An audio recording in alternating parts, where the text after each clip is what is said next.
Greetings, wayward souls, it's the Game Pack Preacher, and we're once again talking about mascots. You know them, I'm certainly no stranger to them, and no company is truly complete without one. Any corporate entity worth their salt has a marketable mascot made to move merchandise. From games to food to frickin' car insurance, shockingly. But we're sticking with games since that's what this channel is primarily about. If I ever do a mascot video on Tony the Tiger one day, you may have slipped into a wormhole or something, and in that case, good luck. Specifically though, we're sticking with the big three of the gaming world, arguably some of the most iconic of mascots there are. Nintendo has Mario, Microsoft has Master Chief, and Sony has... okay, wow, that's a lot of faces. And it's because of all those faces that we are here today. Out of the big three, Sony has never really had a face that stuck, so I figured it'd be fun to go over them all and see how they came to be, and how they went to the wayside. So let's take a look at Sony's revolving door mascots. So here we have PlayStation's first attempt at a mascot, Polygon Man, or as most people probably know him, the final boss of PlayStation All-Stars Battle Royale.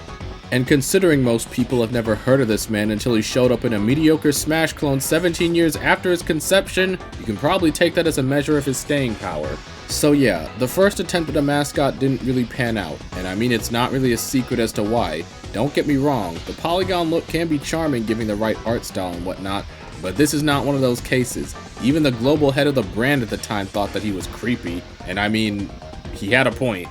Supposedly, the plan was to market to an older/edgier audience, but I don't think that ended up panning out either, so Polygon Man came and went, and now he's just doomed to forever be a footnote in PlayStation's history. At least he's still good for a cameo here and there at least.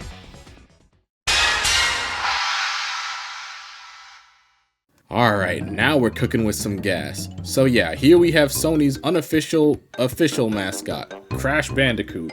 I know it's a strange description, but that's basically how it was. Crash was supposed to be the mascot of the brand, but it was never really made official. But in the radical age of the 90s, no one else really knew better. Crash was basically on any Sony marketing you could think of, and was basically the perfect fit for the role. You got an anthropomorphic animal with attitude to rival the likes of Nintendo's Italian icon and Sega's scrawny rodent. No matter what way you spin it, Crash was Sony, and depending on who you ask, Crash still is Sony. Or at the very least, he will always be associated with the brand. Even after being traded around and ending up owned by Microsoft, you still see Crash in a bunch of Sony adjacent stuff to this day, because even people in the industry know that his absence would be noticeable, and in some cases, inexcusable. PlayStation may have had many mascots after the fact, but none of them have done it quite like the Bandicoot did, and that says a whole heck of a lot. So I kinda grappled with this one personally, because I'm in no way diminishing the waves that all three of these guys made on the landscape. However, therein lies two problems with that. One, sharing spotlight isn't exactly a thing when it comes to mascots. And two, I feel like throughout the PS2's lifespan that people still associated Sony with Crash. Or at the very least, I sure did. But the weird thing about this as well, which I guess makes it three problems, is that Ratchet is still kicking around, while the other two have been dead for God knows how long. But I mean, it's still a bit of a conundrum. All three of these characters are mascots, don't get me wrong, but they aren't like mascots. Not to the level that you can associate the entire brand with, you know? Like Mario is Mr. Nintendo, and John Halo is Mr. Xbox, and so on. And like I was saying before, Crash was Mr. Sony. And at this point in time, you could make the argument he still kinda was, despite not being owned by them anymore. But it still feels fair to give credit where credit is due. At the very least, gamers do know who all three of them are, and I'm hoping the other two can join the Lombacs on the front lines again one day.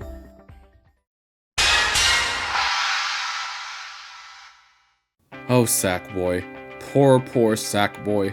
This one kinda hurts. So with the advert of a new console, Sony was once again hungry for another face for the brand, and thankfully we got this little goober to fill in the void. I love Sackboy, and I love the Little Big Planet, but unfortunately, I feel like out of all the contenders Sony has had for a brand face, Sackboy definitely feels like the weakest. I partly blame that due to the less than average marketing of the PS3 as a whole. $599 US. But it's still kind of unfortunate, because when I think of Sony during the PS3 era, Sackboy is what pops into mind. I mean, I guess you can make an argument for Mr. Nathan Subway Drake. Roll the clip. I'm Nathan Drake. If you're the adventurous type like me... But I'm still giving it to the Sack. He even ended up getting his own solo outing way later down the line, but sadly his first solo outing ended up being his last outing. And with Little Big Planet 3's servers being offline, it seems that Sackboy is doomed to the dustbin of history. Rest in peace, you brown so-and-so.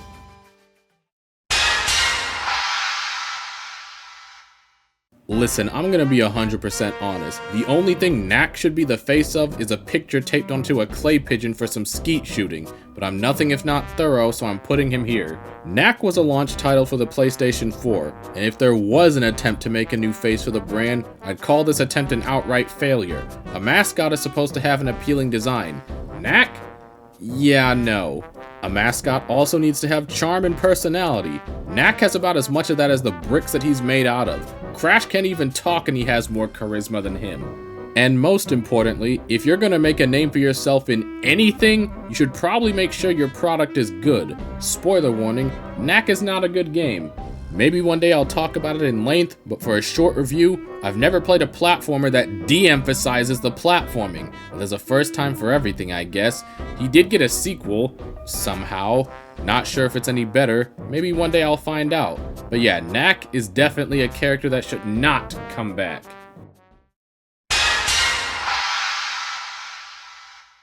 Okay, so this one is a bit of a bonus, cause yeah, I'm aware that God of War isn't a platforming series, but even I can't deny Kratos' iconography in the PlayStation legacy. The Ghost of Sparta has been killing it since the days of the PS2, figuratively and literally, and his ashy face has been one many a gamer has been seeing for quite a while. Whatever pantheon he's intent on slaying, regardless of if he's in rage mode or dad mode, the God of War has built himself a legacy, and that's worthy of a mention in itself.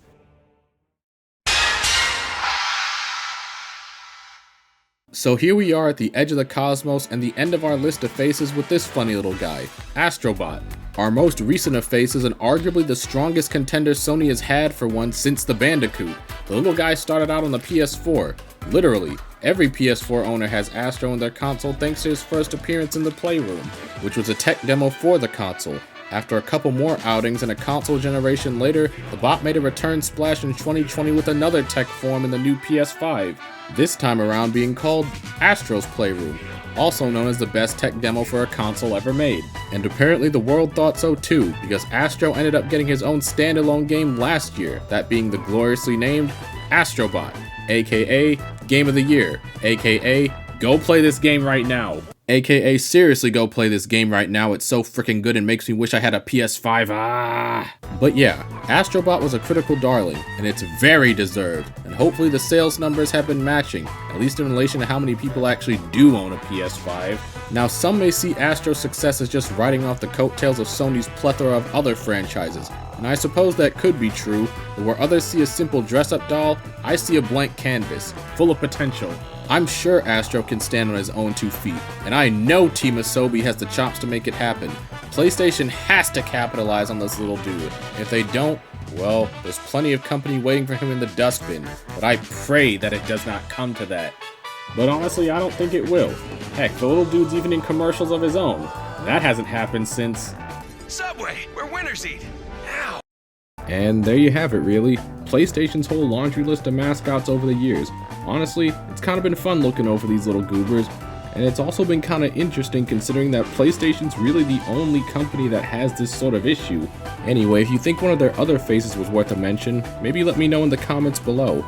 More to come as always, thanks for watching, and I'll see you guys soon enough.